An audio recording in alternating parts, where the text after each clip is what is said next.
evening, ladies and gentlemen. Good evening, members. Can I call to order the special meeting of the Development Control Committee, which is held in the main hall at the Charis Centre, Water Lane, Bishop Stortford. Before we get into the main part of it, or into the agenda, can I just say about the housekeeping rules? The fire exits are on both my right and left-hand side. The toilets are through the door and follow the signs. And please, if anybody has mobile phones, could they either switch them off or switch them on to silent or vibrate mode, please. Now going on to the agenda, on to item 1. Firstly, apologies for absence. Yes, Chairman, I've got 5 apologies from Councillor Andrews, Councillor Rutland-Barsby, Councillor Peake, Councillor Bull and Councillor Cheswright. Thank you. Now on to item 2, Chairman's announcements. Members, can I just inform you about your microphones? They're very similar to Wallfield's. Turn them on a red light and then turn them off when you finish speaking. Thank you. Chairman's announcements 1, to remind members of the public that the meeting this evening is being videoed and will be on the Council's website in due course. There's also an officer from the council taking pictures, so don't get put off by picture taking. Can I also thank officers for organising the training yesterday? I'm sure all the members who attended thought it was a very worthwhile event. And also, now I realise the very importance of this meeting this evening. How I plan on running the meeting, what I'm going to do is to let the objecting speakers speak first, followed by the speakers in favour of the applications. Each speaker has requested their own time limit, and I will not allow any of the speakers to enlarge on this. I'm doing this because all the applications I feel are interlinked. After this, I'll introduce the applications, and members will debate them individually, and then we will vote on each application individually.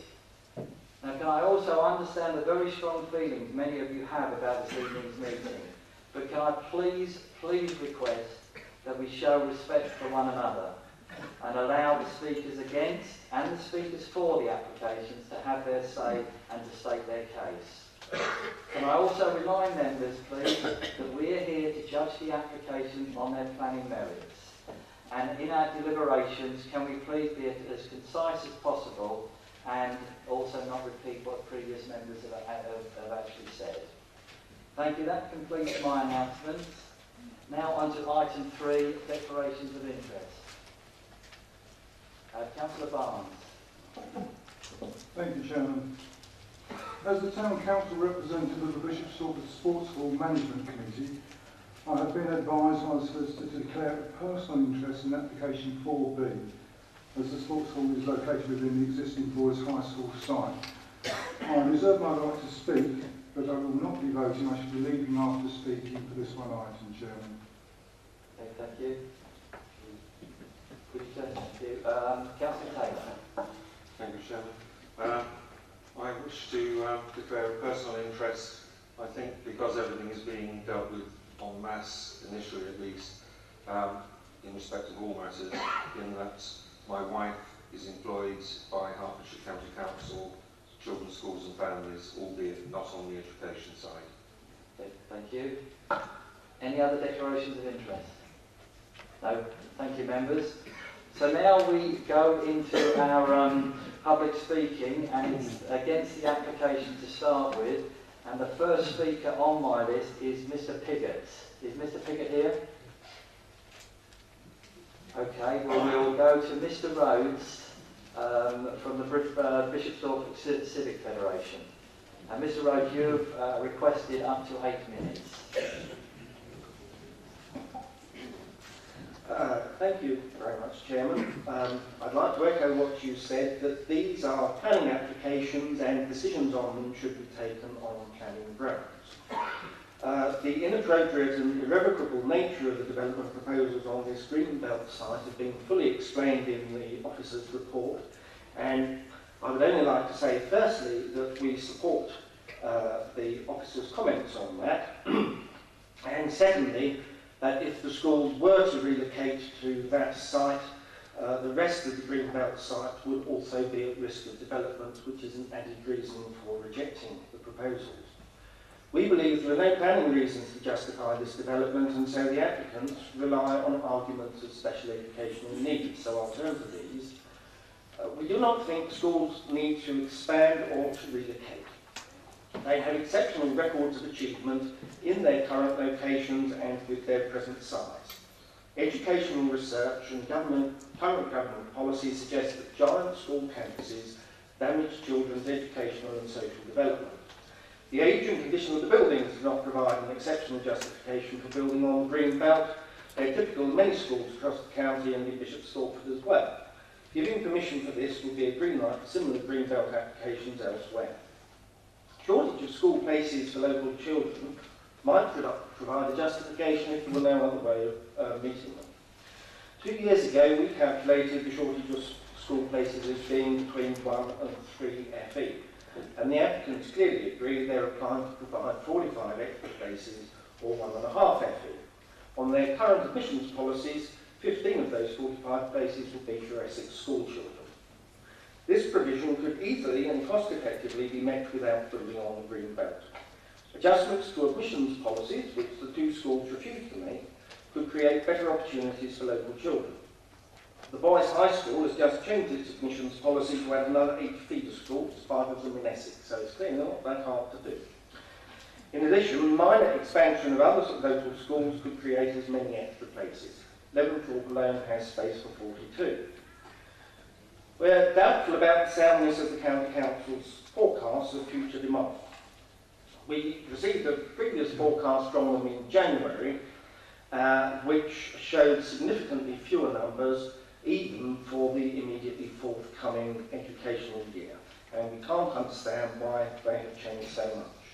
We also think they're mistaken by including 35 Hockerell school boarding places which are not available to local children. And without including that extra capacity, it seems on their own figures that demand could support a 6 FE school in the medium term. So if more than 45 places that this application seeks are to be provided, the County Council site in Haddon Road is the one to be used. Its location is ideal since any future housing developments are likely to be on the north side of town, not the south side. The County Council's common objection to all of these alternatives is lack of funding. Funding isn't a planning issue, but these applications themselves show a deficit of £2 million, and if the officer's recommendations about Section 106 payments were accepted, the deficit will be larger. If further major housing development takes place, the developers should be meeting the costs of providing school places. So we believe there is no overriding educational need which justifies building on the green belt. The need can be met in other ways, a view which is supported by other local secondary schools. Turning now to transport, the officers have relied on Herts Highways' assessment of traffic forecasts without making any judgment of their own. Now, in Herts Highways' parallel universe, unacceptable congestion rarely occurs and can always be made to disappear by a Section 106 payment. Back in the real world, the only thing that disappears is actually the Section 106 payment to some other part of the county. So we believe that you, the Planning Committee, are entitled to question Herts Highways' assessment in the light of the previous experience here. We believe the assessment is deeply flawed. It gives no assessment of the impact of the afternoon school run or Saturday congestion which extra housing will cause. It assumes Bishop Stortford transportation strategy will have been implemented in full. It assumes, without explaining why, that the current shares between car and other forms of transport to school will be maintained. And this assumption becomes even more unlikely when we read the County Council planning to economise on school transport. The applications are not supported by a school travel plan, contrary to the requirements of policy T4 in the local plan. And it assumes that nothing has changed since 2008, even existing patterns of travel to school haven't been amended. Turning to housing, the existing local plan already zones sites of around 3,500 more dwellings for Bishop Stortford. The last thing we need is another 700 houses on sites which have not been zoned for purpose. The housing proposals represent massive overdevelopment, as you will hear from other speakers. They ignore government decisions to scrap regional housing targets, minimum housing densities and Darwin grant. Turning to Stansted Airport, The applicants say, well, the second runway's been cancelled, so the problem's gone away. Actually, the problem of aircraft noise has not gone away, because the government has also cancelled extra runways at Gatwick and Heathrow, which means that they are full. Stansted is the only airport in the southeast with planning permission already to expand. It can take 35 million passengers per annum compared with about 20 at the moment. That's an 80% increase in flights on a single runway, more than use it at the moment. So in conclusion, I would like to say officers have recommended refusal, particularly of the Whittington Way application, on grounds of irreversible loss of greenbelt, aircraft noise and road safety on the site.